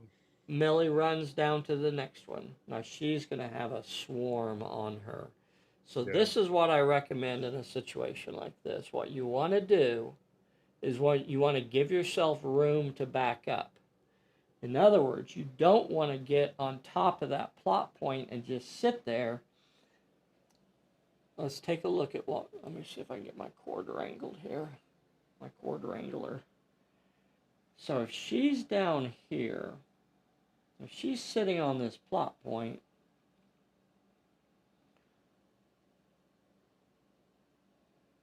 she's guaranteed to get 4 of them. 1, maybe not that one. Looks like these 2 might be closer to Dundee if she comes down here. So if she comes down here, she's guaranteed to get 3 of them on her. So what you want to do is you don't want to sit on the plot point, because once everything's said and done, and I'm not saying that you couldn't sit there and take them all on and just, avoid all of them with dodging. But then when your next turn comes up, you're still going to have all of those monsters on you. So what you want to do here is you want to position yourself in such a way that you can dodge away and move towards your plot point. So look. Kind of like I did earlier. Yeah, so maybe right at the sign or something. Uh-huh. So by putting her here, I can dodge 1 inch, and then I can dodge another inch. I can make at least 2 dodges and move completely away from them. And then even as long as I'm away, then I can still on the next turn, I can move to the plot point and just grab it, hopefully. So is that what you want to do? Something like that, or do you want to be further away Yeah, or that sounds closer? great. Okay, all right. So there you are. So you'll probably end up getting 4 of them on you. I'll just double check the ranges here in a minute. And that's everybody. That's all your characters have activated and moved. So now the baddies will start activating. So we know this fellow's your nearest one. So he'll move first. So what you want to do here is really kind of save your disengage for your last one. Last 1 or 2, maybe. So you don't want to disengage from this guy because you know more are coming. So you brawl the first one and then Well, dodge the next. no, Yeah. that wasn't what I was saying. I apologize. You don't have to disengage if you choose to dodge. You could still choose to dodge. Dodge is an action that you can do. It's not an action. It is a tactic that you could do in a fight. You could choose to dodge, but you do not have to back up. You can stay right there and dodge. You can stay. You have to remember that space around that miniature represents the area that she is in. It doesn't mean that she's in just that one spot. She can easily, move around a little bit within that area. Anyway. I assumed that the move was compulsory if you chose. No, dodge. it is not. Absolutely not. It is not. Okay. The move is not compulsory. You can choose to disengage if you want to. Pulp Alley is a game about choices. So we want people to make decisions. All right. Anyway, you won't have the option because he's probably going to chop you down here anyway. I got 2 die 6 coming at you. Now, you could dodge me with 4 die 8, or you can brawl me with 3 die 6. It's up to you. How do you want to play that? I'm just gonna dodge. Okay. Dodge, dodge, dodge. Okay. I have 2 dice coming at you. I'm going to be able to dodge what I got coming. Okay, I got 2 ones. Now, I would not actually recommend backing up yet because you know you have more bad Yeah. guys coming. So give yourself plenty of space and just hold your ground for now. And the next one will come in. You're not going to want to get surrounded though. You're going to have to make sure that you'll probably have to disengage after this one if you can. Right. Because if they get you surrounded, that is a bad thing. That is a bad, bad thing if they get you surrounded. It basically means that you're gonna have to fight them. All right. So this guy's got 2 die 6 coming at you. You've got 4 die 8 to dodge with. Here's my attack. I don't think you can make it. We'll see. I got nothing. So I would recommend disengaging here. So moving back an inch Yeah. away from this guy here. Put you off in this direction here. Here comes another one. Coming in on her. He's rolling 2 die 6. Are you going to dodge? Yes. I got a 6 this time. I don't think you're dodging my 6. And you did. So now you have to, I don't think you want to dodge. You don't want to disengage again because you're going to have to wait for one more at least. So Yeah. one more will come up on you. I'll wait for less. He's rolling 2 die 6. This time I got you though. I got a 6 and a 4. Now, I've gone all this way and forgot to ask you something. This is when it's really important though. If you wanted to, you could discard one of your cards and give yourself a +1 bonus. Would you like to do that? Is there one of these cards? You know what? You also have that dangerous area in your hand. You could. That doesn't really make sense to keep since everything's dangerous, right? No, not to the NPCs. They ignore the difficult area. What I'll get about the rid of that. disarmed? The disarmed card was the weakest of your cards right now Oh, because you okay. don't have. Yeah, the disarmed cards. So you could discard that and get an extra dice and get 5 in there, but that won't help because I got 2 successes. I don't see you making it. Let's see how this goes. A 6 and a 4. He's got to get at least a 6 and a 4. A 6 and a 5 will beat my 6 and a 4, and that will allow him to back up an inch. Boop. Putting you right there on the back edge of that plot point. Now, boys and girls, that's the way Pulp Alley is intended to be played, as a thinking person's game. You know, that you're actually trying to think through your moves and to use your strategy, your tactics to your benefit. I still have one abomination that has not activated. The nearest target for him is clearly Dundee at this point, so it will rush Dundee. Rawr. Dundee, you're not much of a dodger from what I remember. 2 die 8. Just a fight. You could dodge me with 2 die 8. We'll just go through the motions. You could dodge me with 2 die 8. You have been in a fight, but you could brawl me with 3 die 10, or you could shoot me with 3 die 10, which is irrelevant. You might as well just brawl, I guess. What do you want to do here? Brawl me with 3 die 10? That's what I'm leaning towards, but I'm wondering if I shoot, do I get any plus for it being closer? Yeah, I already calculate. I already Oh, you included already did that in there. Yeah, Right. that's why it's. That's why it's 3, right? Yeah, that's why it's 3. Because you would lose Okay. for the previous fight, and then you'd gain it for the short range. That puts you back to 3. Well, I will brawl it. Okay, beat it down. All right. So it's rolling 2 die 6 to attack. I got a 4, and you have 3 die 10. You got a 9. Oh, lovely, lovely. A 9, a 1, and a 2. Goodness me, oh my.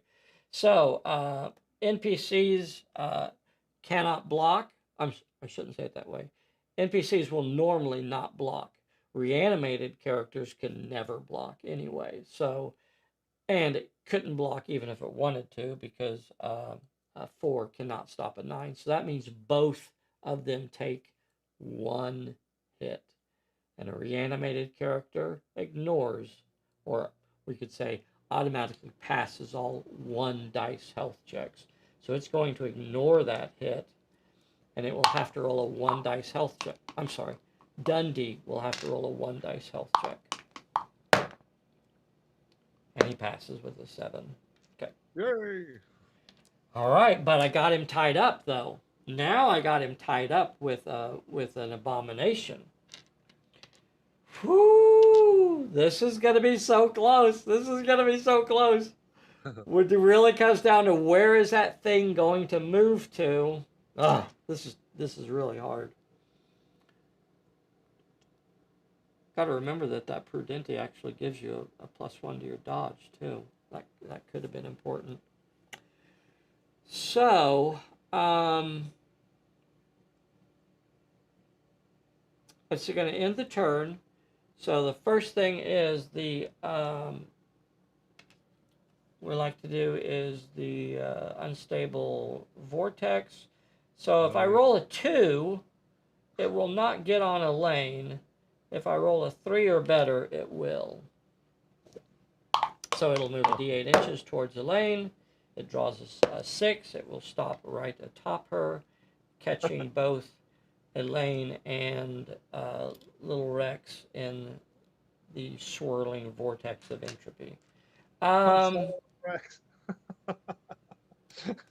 Once again, remember that the vortex is really resolved when those characters activate.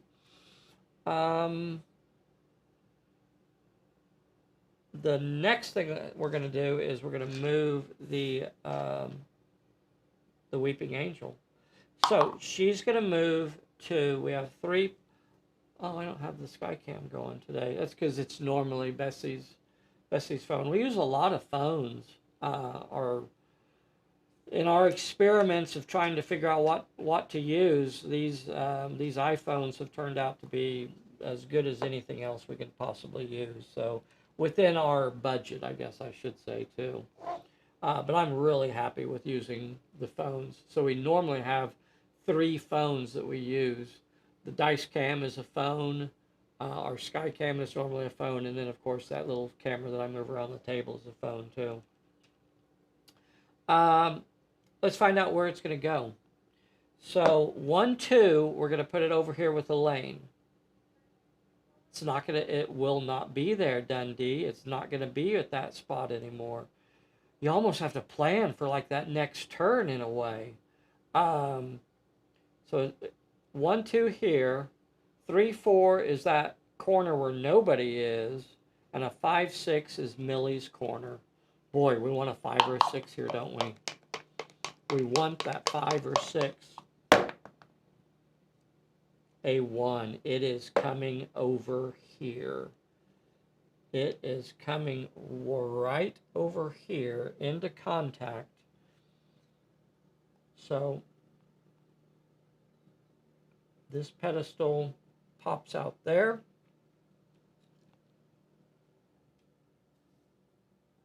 As does the long action card.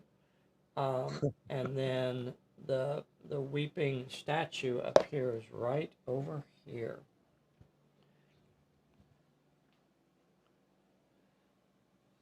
That's interesting. Wow. Yeah. Now, can Elaine win the day? Can Elaine win the day? When she activates, she's in that unstable vortex. Her and the dog. How thematic. Her She's like, and the what's that looking dog can around? take this thing down. This could be it. This could be the turn. We're gonna pull that bullet out. Oh, guess what else we get to do? 2 new friendly faces show up. 2 new friendly faces. 3 inches down the sidewalk, 7 inches over this way. Okay. Let's see, what do I have to put out there? I ran out of Abominations. I got some more I'm painting on, but I don't get them ready yet. Okay, so 2 more will appear. So 3 inches down the sidewalk. 1, 2, 3 over here by the kitty cat. That way, and then 7 inches off this way. So really over here at the edge of the table. It cannot be off the table. It has to be on the table. So that will end the turn. Rex and Elaine will immediately have to take a horror check when that thing appears there, though. That counts as coming into contact with it, so they will have to roll for it immediately. Here is for Lady Elaine. She rolls a health check. A 1 is a failure. She'll get a green card, and it says, wow, there's another hysteria right on top for her. So she's got another hysteria on her. Rex will have to roll his horror check. Also fails. He gets a rage. He gets a rage for the duration of this effect. He gets a +1 to his brawl and a +1 to his might, but he can no longer dodge. He's fighting mad. He is fighting mad. He's gone Cujo. Yeah, yeah. All right, here we go. Let's see. What do we got to do next? That ends the turn. I already pulled the slug. We're starting turn 5. Is that right? Starting turn 5, drawing cards. Your card is a head wound. I'm not sure if you have that card or not, but that's what you drew. I drew a fortune's flip. I like that. When an opponent plays a fortune card, the effect is canceled, and you add that card to your fortune hand. So when he plays a card, it is canceled. I just add it to my stack of cards. Oh, I like that. Oh. That's just dirty. Doesn't get any dirtier than that. Sean, are you just going to try and win the scenario? Now, for the record here, the scenario does not end when the major plot point is complete. As a matter of fact, 2 very bad things occur when the major plot point is completed. And then you have to survive the rest of the scenario, basically. When you pass the major plot point challenge, remove all other plot points markers from the table and deploy Dahlia and the Stalker 1 die 8 inches from that character in a random direction. They are ready and they will activate in the same turn. So they will swoop in, the big baddies will swoop in to try and destroy you if you take out the Weeping Angel. They will come swoop. Do they appear like right there on the spot or like some distance away? 1 die 8 inches in a random direction. So there's a chance that I might be out of sight since I'm in that vortex. That's irrelevant. I was hoping yeah. I would just hide in there. No, that's irrelevant. They will take a peril for moving into the vortex, though. So I mean, you can, in theory, you can hide in it, but hiding does not stop. I shouldn't say it that way. Line of sight is rushing is not affected by line of sight. I am not required to see you to move into contact with you. All right. So they can move. Well, they can move in there and grab a hold of you. I think I'll just go ahead and start with the lane there. You're gonna just go for it.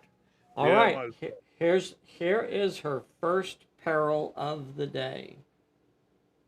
Taking a look at your cards. Taking a look at her abilities. Let's remember the sleuth. All right. All right. Here we go.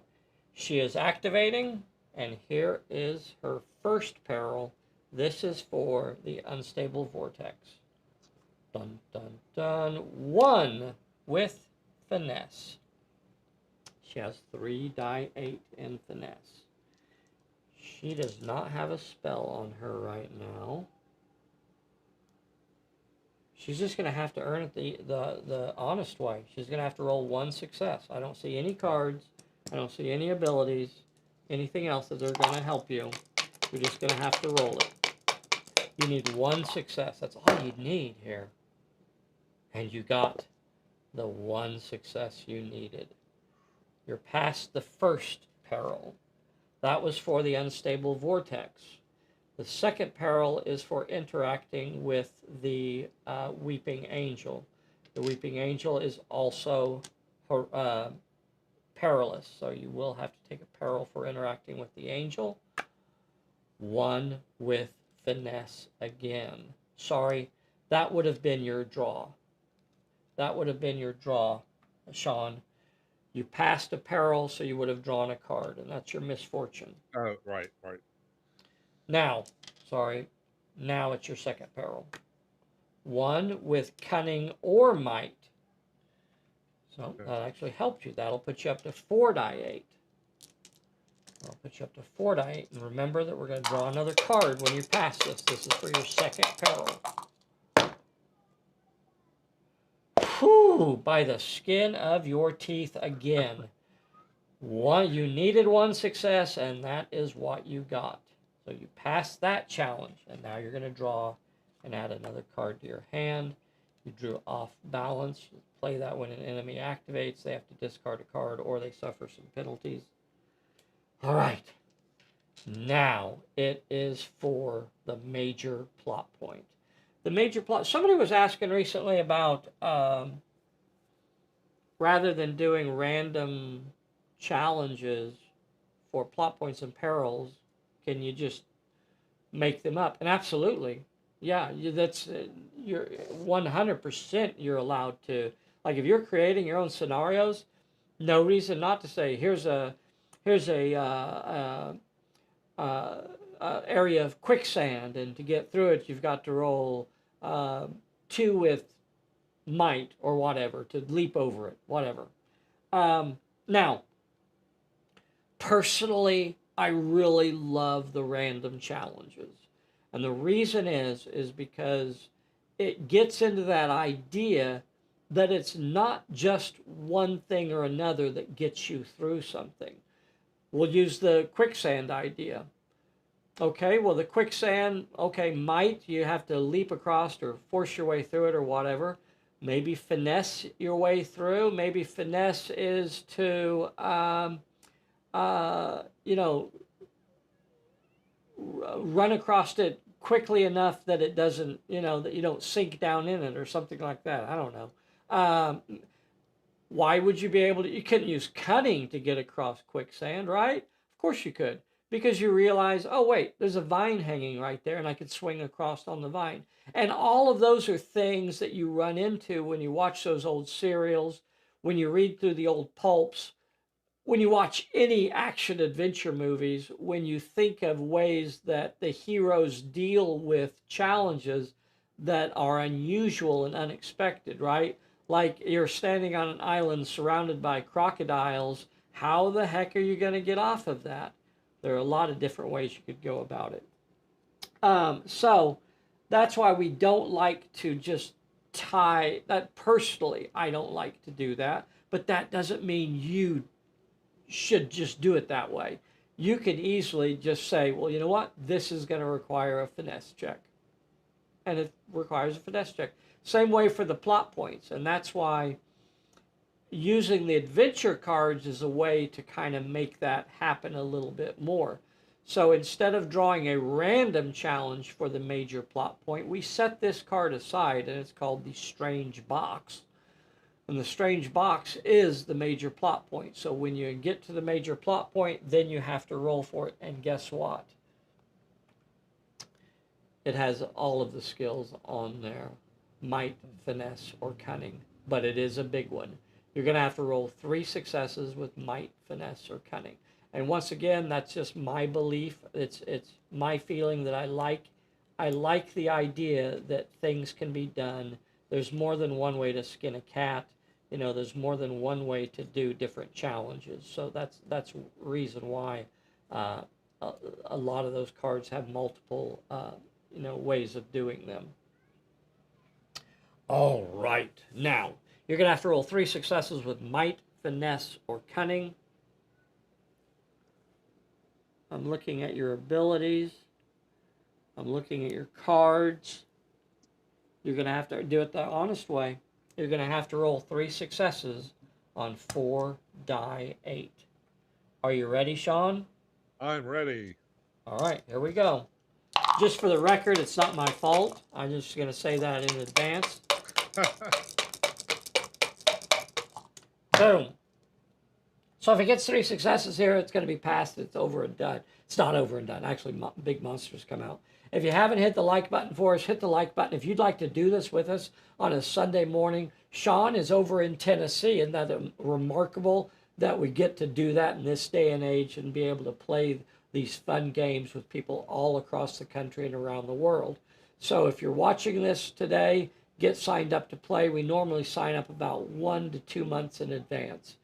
If Sean passes this, he picks up the major plot point, but that means all hell is about to unleash. He needs 3 successes, and he got 2, 7, and a 5, leaving him $1 short. Oh. Will Rex save the day? Can Rex save the day here? That means if Rex could somehow survive 2 perils, he'd only need to roll 1 success to complete the plot point. Go, Rex, go.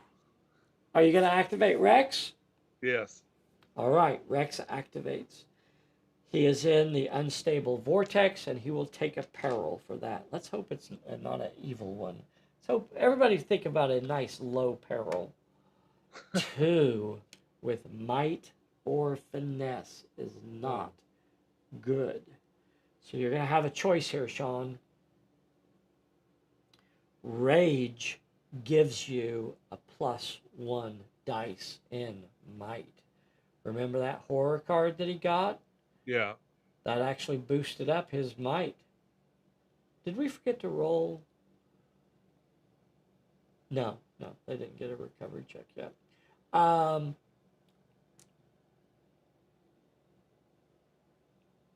So you're going to get 2 dice.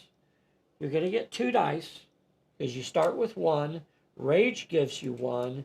You could pull a token off and get him a 3rd dice. Yeah, let's do it. Let's do it. All right, he's pulling a token off to get a 3rd dice. He's got to get 2 of these, though. He's got to get 2. Can Rex get 2 successes on 3 die 6? He does! He makes it past the unstable vortex. The unstable vortex was about to pick him up and throw him around like a rag doll, and he holds on tight with his teeth. Hold on, Toto. Now, are you going to? You have 1 token left on Resoluta. 1 token left. Are you going to attempt the plot point? Yes. The first thing that happens is he's got to pass a peril. The angel begins reaching out to grab the little dog by the throat. You're going to have to roll 2 successes with finesse or cunning. All right, you can remove a token to get 2 dice. You're going to have to pass with both of them. Or you could try to dodge away. You could try to dodge away from the peril and avoid it without using a single token. You'd get 2 dice. If you dodged it, that could get you up to 3 dice just to keep Rex alive. Nah, he's got to help. He's got to do his part. He's a helper. All right, so if you lose your last token, if you take that last token off, that's going to get you 2 dice. You're going for it. All right, Yeah. I get you up to 2 dice. Resoluta goes away. It is not just a bookkeeping or a rules thing here. The spell is not immediately returned to Elaine. It is returned, she retrieves the spell at the end of the turn. Until then, it is just simply set aside until the end of the turn. So he's going to roll 2 dice. He's got to make both of them. Oh, poor little Rex. Poor little Rex. I just want to say it right now. It's not my fault. It's not my fault. Everybody think big dice. Big dice. Can't dodge due to horror. Cannot dodge. Good point out there, Pagum. You're exactly right. Says right there on the card. Cannot dodge. So could not have dodged anyway. This is his best chance. Gotta get both of these. Gotta get them both. It's not my fault. I'm saying that in advance. 1 success is not enough, and he will take 2 hits. He fails, and Rex is gone. Rex is removed from the table. Goodbye, Rex. That was so cool. That would have been so awesome if he could have pulled that off. You know, I just want everybody out there to remember it wasn't my fault. It had nothing to do with me. So you still have 2 characters that have not activated. Now, I'm going to say it right now. Also, remember this angel will not be here at the end of the turn. That is not where she will be. Dundee is stuck with a guy trying to chew his face. When he activates, he's got to fight. He's got a fight on his hands. I want to keep that plot point there anyway. Okay. I think you got to fight. activate. You can activate Dundee. Yeah, let me activate Dundee and have him fight. All right. All right. Activate Dundee and have him fight. 4 die 10 of beatdown. 2 die 6 coming at you. So here is the attack. 4 die 8. Checking cards, checking things, checking stuff. Okay. Off balance when enemy activates, stun, stay down, head wound. Okay. Here is the attack. 4 successes. 2 4s, a 6, and a 5. 2 dice coming back at you with nothing. Zombies rolling a 4 dice health check. Pa! Did not pass it, and he's gone. All right. Lost my little buddy out there. All right. And now it's Millie. Is Millie going to clear that off of there? Is Millie going to clear that off of the board? What's Millie going to do? I mean, I don't know. I mean, if you leave it, then there's a chance that it'll come, but you're going to be in a world of hurt over here. You're going to have abominations crawling up your tuchus over here. I think my best strategy is for Millie to try to take this one and clear it. All right. So that perhaps it will end up right in front of Dundee. Okay. All right. I like the way you think. You'll have a 50-50 chance. Yeah. All right. Never tell me the odds. All right. Here we go. So you activate over there, and you're. I got a card for you. I got a card I'm going to play. I'm going to give you a distraction. Hey, can I play off balance? On who? It says when an enemy activates. You cannot play it on me, sir. No, you cannot play it on me. I am not a character You're in the game. NPC. You can 100%. I was being facetious there. You can absolutely play it off balance on any of the NPCs. But this is your activation, and off balance starts with saying play when an enemy activates. So this is not, you cannot play it when you activate, you play it when an enemy activates. So, Okay. I'm gonna Too play soon. I'm gonna play distraction on you Okay. when you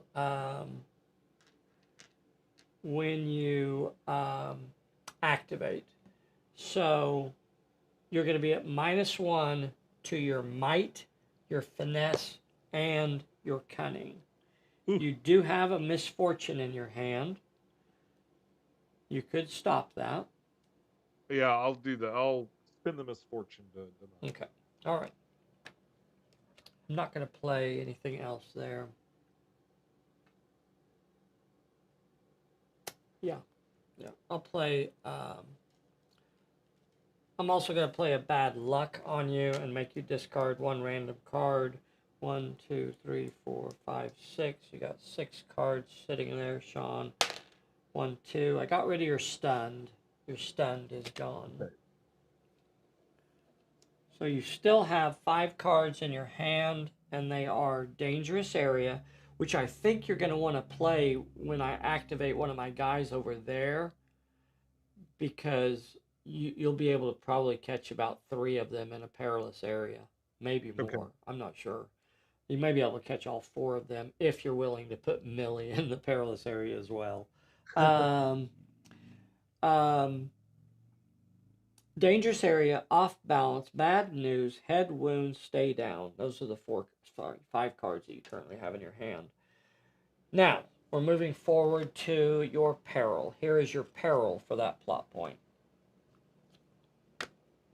1 with cunning. Well, she's not the most cunning of chimpanzees. I take that back. That was a terrible thing to say. She's actually one of the most cunning chimpanzees I've known. She has 2 die 6 in cunning. She's got to get one of these as a success. One of these. Or you could try to dodge this peril. Are you going for it? Going for it. You got to get one. And neither. You're going to take a hit. And you take an injury as well. Oh, it's not my fault. I want everybody out there, stop. Stop with that. It's not my fault. It's not. That had nothing to do with me. All right, that's all of your characters activated. And now the baddies will start activating. I'm going to activate them in order of proximity. So the first one that I activate is this green one that's right here. Looks like he's the nearest to Millie. So this guy will activate. So let's look at what. So if you play dangerous area, place a perilous area on the table within 6 inches of the enemy. Okay, so it is a 3-inch diameter. So if you can put it within 3 inches, you put it within, so you can put it where it catches all 4 of those and does not get Millie. Yeah, let's do that. So if I center it basically on the headlight of that pickup there, then that's going to catch all 4 of them and leave Millie out of it. Okay. Now it will only apply to one of them right now, but each of them will take it in turns when they activate. Remember that a perilous area affects you when you activate. So Right. that guy activated, and now he will have to roll for his perilous. Let's see. Is there any reason why you would want to play the off balance on him, or you let it? That would affect his brawl, shoot, and dodge skill, which he actually only has one of those, which is brawl. Or you just count on him failing the peril. I don't know. But you have to decide now before we proceed. I'm gonna hope he fails the peril. Yeah, I think so too. So here is his peril. 2 with might or finesse. They might have 2 in might. They do have 2 in might. All right, I got to get both of them. No, takes 2 hits, and he's gone. All right, so now the next one will activate. So in this situation, if all of them were being affected by the peril simultaneously, then you would simply draw one peril for all of them. That's not the way this is resolved, because it is not affecting them simultaneously. It's affecting them as they activate. So that one is resolved, and now we move to the next one. So he will get a different peril. We'll say it's that next one in line, and it's a free pass. So now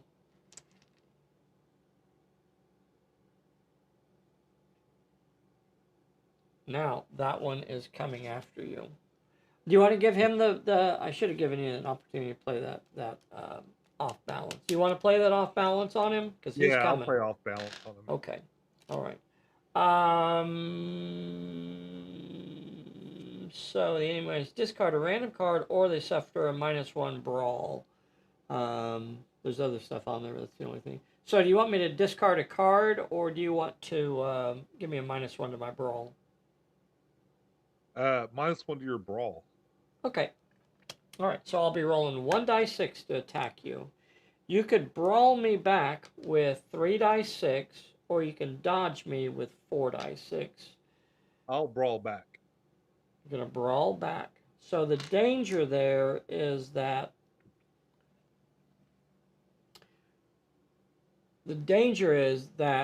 you will not be able to mitigate any of the hits. If I get a hit through, then Millie is guaranteed to have to roll for it and could take her out. Playing it fast and loose, playing it risky, I don't think it's a bad ploy if you can get lucky here. So let's see. Are you sticking with it? You gonna brawl me? Yeah. I think Okay. I'm All right. There's his attack.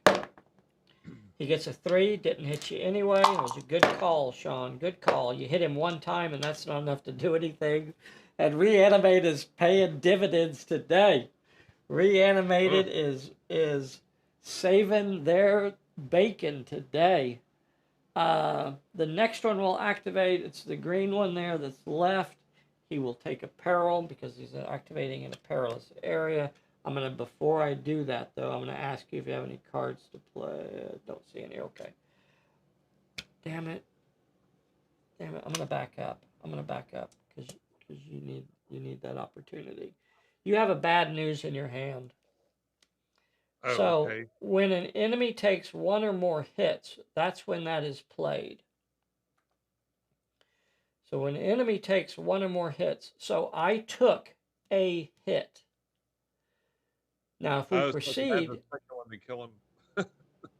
if you add a hit, then that means I'll take 2 hits and I will have to roll a health check. Okay. Do you want to do it? Yes. Okay.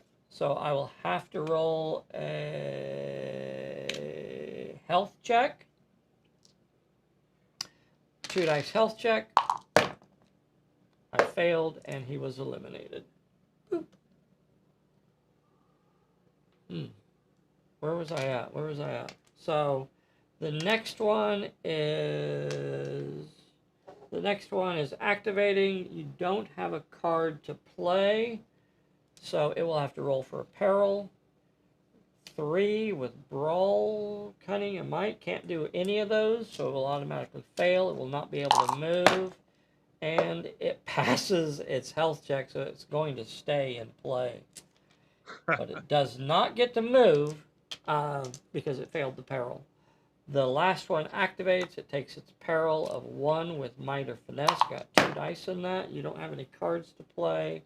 I passed the 1 success I needed, and it is coming to get you. It is coming to get you. So technically, that guy should not have been able... Oh, that was your brawl. You brawled him, and that's what took him out. Okay, so you have been in a fight, so here I come. Now, you have to decide here. That's a terrible view, isn't it? Let's try and adjust that camera a bit. All right, that's a little nicer. Okay. Howdy, everybody. Thank you for joining. I got no Bessie today, so I'm having to run the cameras and do everything. So she went over to the weekend with to spend with her sister. She got a new baby. Um, We've been so coming up with some new names for your businesses in the chat. We've oh, got okay. we got Big Dave's Bone Rolling Emporium and Okay, I Automat. like that. I like that. Dangerous Dave's Devil Dice. And Automat. Oh, I like that. It's Dice we Depot. we need Um, we have some suggestions for it's not Dave's fault and it's not my fault T-shirts and such. okay, all right, we should do that. Um, I got 2 die 6 coming at you. You could brawl Okay, me with 2 die 6, or you can dodge me with 4 die 6. How do you think you I want to think I play it? better dodge. I think I Okay, better dodge. it's not going to work because I got 2 die 6, and that's more than you can handle. I got a 5. Can you dodge a 5? Can you dodge a 5? If you can dodge a 5, you can dodge a wrench. You got a 5, and that will in fact dodge a 5. So now what you could do here is basically bounce to the other side of the plot point. Since you were holding, the front side there of the plot point, you can Yeah, that's disengage what and I'll jump do. to the back side, like so. All right. Let's see. So what's next? Oh, I need to come eat Lady Elaine. I think she is toast. She is about to get crushed. Crushed, I say, crushed. There's no way. She's all along. She's all alone. I already got her little dog Toto out of the way. Now I'm gonna get her too. Unfortunately, there is this unstable vortex swirling around her. So as soon as this one activates and moves a couple inches, he's going to hit that unstable vortex and have to roll for a peril. Here is his peril. 2 with might or finesse. If I get 2 successes, I'm going to get through it. I'm fighting my way through that vortex. I did not make it. I'll take 2 hits, and he's gone. The vortex is sucking them up as they move into it. The next one will come from this direction. Let's not forget you have that hysteria on there. You can roll for that at the end of this turn. This one's coming in from this side. It will hit the vortex and take a peril. The peril is 1 with finesse. Hey, do I have finesse? Yes, I do. I got 1 dice. And that's more than enough. That is more than enough. Look at that, boys and girls. I'm making it through the vortex, and I am moving into contact with Lady Elaine, who is now suffering a -1 to her dodge, her shoot, and her brawl. So, what are you going to do here, I'll Lady dodge. Elaine? 3 die 8 to dodge. 3 die 8 against my 2 die 6. Here comes my 2 die 6. A 4. Can you dodge a 4? I think so. You can indeed dodge a 4. Are you going to back up an inch? Yeah, you want to, don't Yeah, you? I'll just back up a little bit. You don't want to be in contact with that guy when he activates. Alright, or when you activate. Alright, that will end the turn except for recovery checks. So we do have a few recovery checks to do. We're going to roll for Lady Elaine and Millie simultaneously because it's a little game I like to call red dice, white dice. Lady Elaine has a horror card on her, so she can roll for that to get rid of her hysteria. And Millie is injured, so which one is going to get... which dice is for Lady Elaine? White or red? White. White is a 3. She will maintain her hysteria. Millie will shake off her injury. Millie shakes off her injury. This perilous area is still covering both of those characters.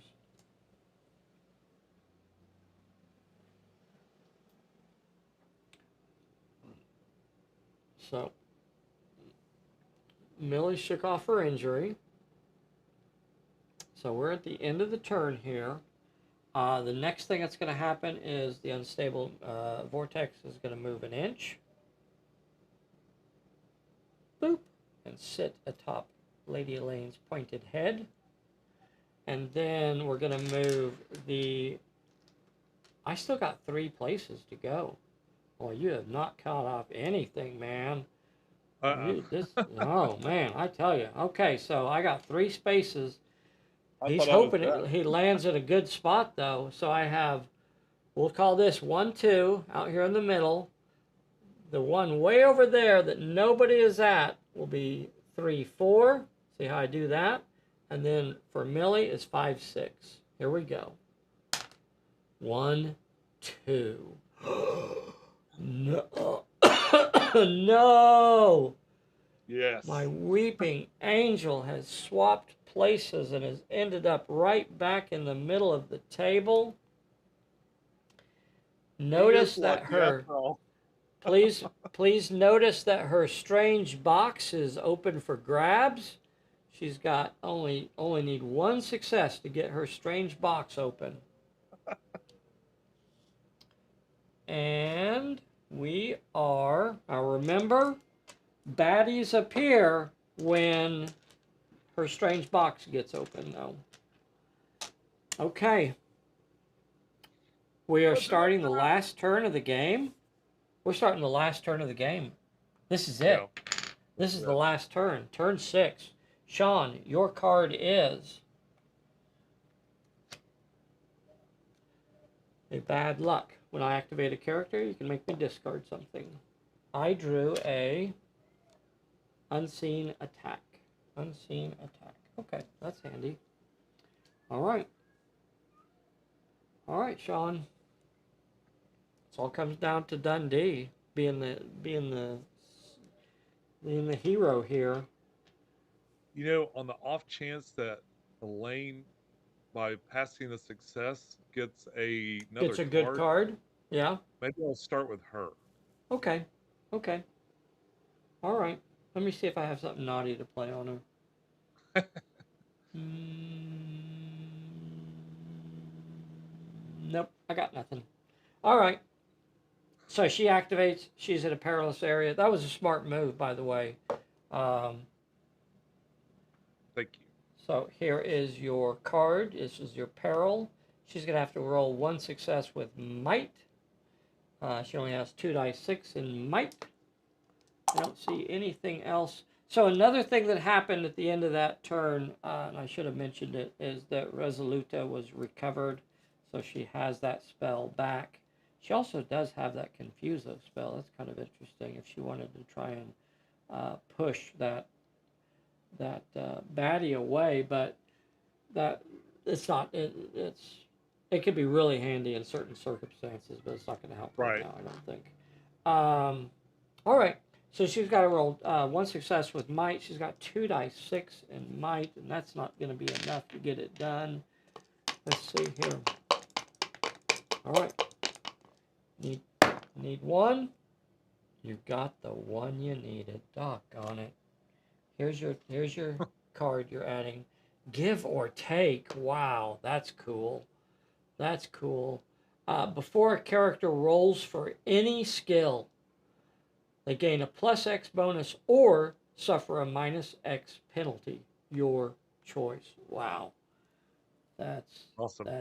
That was a good time to draw it. Wow, that was cool. Let's see, that was for, and she can continue her activation. So she actually could move up and try that plot point. Yeah, she'll try it. Okay. See if she can finish it off. Moves up there. So again, you're going to get a peril. God, I have something to play on her. Nothing. Okay. Here is her second peril this turn. 3 with shoot, finesse, or cunning. You got 4 die 8 in cunning. Do you want to use that give or take here? No, I want to save that one. Okay. Saving it for Dundee. So you're going to have to get 3 of these. You doggone it, you did it. All right, so you made it past that peril. I mean, good for you. Good. Yeah. So you get another card. Your card that you drew is a danger. A danger. So you can play that when an enemy activates to give them a random peril. And then you can attempt the plot point, and that's been revealed. So we know it's the Yeah. unusual package. And all you have to do is roll one more success with cunning, might or finesse. I use cunning. You only needed one and you picked it up. And what it says the reward is that you draw 2 cards. Oh, you draw 2 cards and then discard one. Okay. Oh. When it says to draw 2 cards and then discard 1 card, what it's talking about is all of the cards that you have. So you do not have to discard one of the 2 cards that you drew. So, oh, and there's a can't see a thing anyway. Can't see a thing says line of sight is limited to 6 inches to the end of this turn. If line of sight was already limited to 6 inches, then you draw a card. It is not. The line of sight is limited to 12, so it does drop to just 6 inches this turn. Now, you still owe me a card, sir. That counts as one of the cards that you drew, but you still owe me a card. Maybe the clear shot cancels a cover save. Yeah, I think that's Okay. that's a good one to get rid of. All right.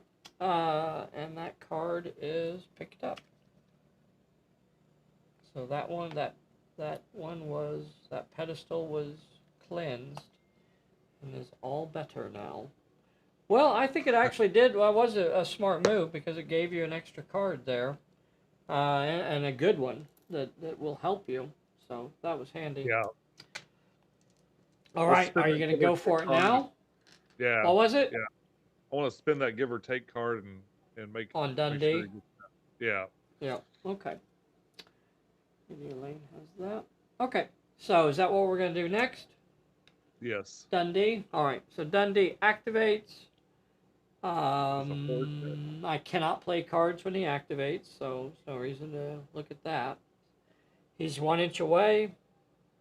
Moves into contact with the plot point, and is going to try to get in the strange box. Does So he take here a horror? is correct. Yes, a horror check when he moves into contact. D10. Failed. He gets himself a green card. Hiss! It can't be another hysteria. They're all hysteria. Did I open a new deck and not forget to shuffle it or something? Okay, whatever. You got a hysteria. So we know what that one does. -1 shoot, -1 brawl, -1 dodge, cannot run. Okay. All right, and now your peril. 2 with might or cunning. 2 with might or cunning. You're going to have to roll that. 2 with might or cunning. So 3 die 8 and 3 die 10 in might. 3 die 10 in might. Looking at cards, looking at abilities. So if you needed to, you can use the wild card, but you don't use it yet. So here is your roll. This is for the peril. You got 1 success. And this is where wild card kicks in. Wild card. So you only got 1 success. So that will end, rolling 1 success on that peril is going to end your activation and give you 2 hits. But you have that wild card ability once per turn. After you roll for a challenge, you may discard to add 1 success. That will be the only time you get to do it this turn. And you've got to use it now, because otherwise it ends your activation anyway, right? Right, and the game, pretty much. Yeah, yeah, basically, yeah. So I should have asked you about that freaking give or take. Doggone it, I'm so sorry. I keep forgetting to do that. You got to give me a card though. Your wild Yeah, card. Stay down, maybe. yeah. Stay down. Give Okay. that one away. All right. So now it is the plot point. You only need one success left because Lady Elaine already got two successes on it. And now we're going to finally remember to use the give or take. Yep. Give or take. Um, you're going to give him a minus X penalty because you get to decide. You don't have to give him a bonus. You can make it a little bit harder on him if you want to. So he's got to roll one success on might, finesse, or cunning. So 3 die 10. He's not injured. 3 die 10 plus an X bonus. Oh, wait. I got a card for that. I was just looking at that. Flip, Fortune's flip. All right, I'll use my Fortune's flip here. And just take that back. Yeah, and I'll just take your give or take and put it in my hand. All right. All right, so no give or take for you. So you on 3 die 10, you're gonna have to do this the honest way. I'm looking at your cards. I'm looking at your abilities. You've used your wild card. You're going to have to get one success on 3 die 10. Never in the history of Pulp Alley has anyone ever failed that roll. I mean, what are the odds? Can't be done. All right, here we go. All he needs is one success. And he got it. So, the plot point is passed and it is picked up. Now, this is the last turn of the scenario. So the reward for picking that card up is to roll a recovery check or draw 2 cards. So might as well just go ahead and draw 2 cards, huh? Yes. What did I do with the card? There it is. All right. Draw 2 cards. The 2 cards you drew are because baddies are coming, and I still have a chance to take him out. Chest wound and breakaway. Oh, that kind of sucks. Wish I had my Fortune's flip now. I don't think I can get him now. I don't think I can get him.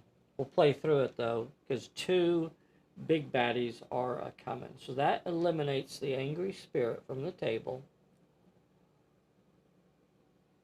He has driven off that, but now the creatures that were responsible, Dahlia appears 5 inches from him over here.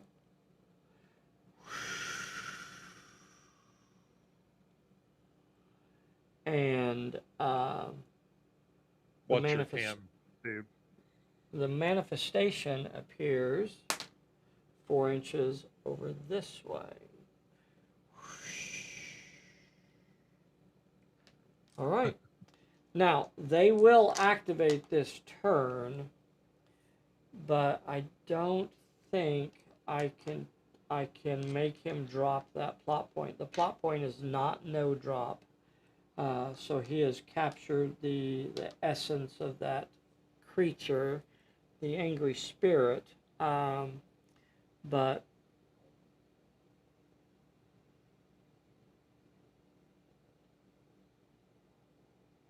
I'm trying to think if there's any way that if there's any path that I can put him down.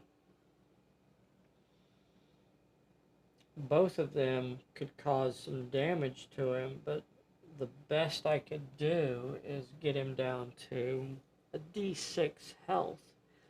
And with him having that breakaway, I'm not going to be able to get there. And that's going to...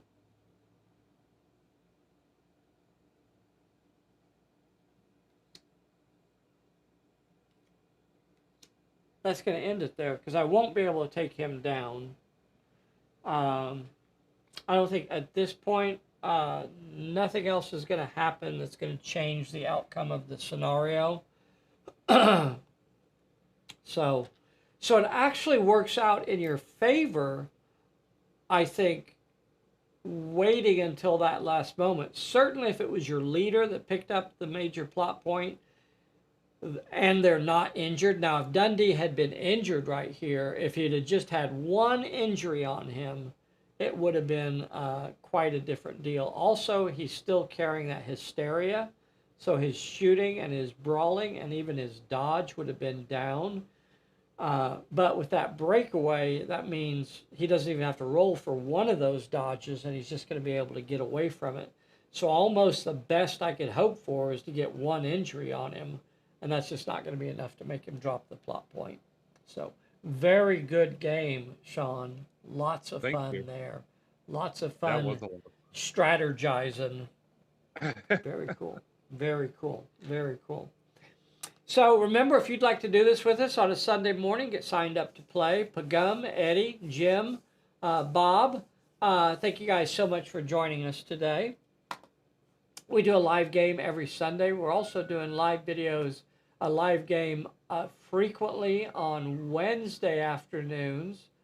My neighbor comes over on Wednesdays. Now, I don't pre-schedule those because I don't know when they're going to go live, because you know how that sort of goes, you know.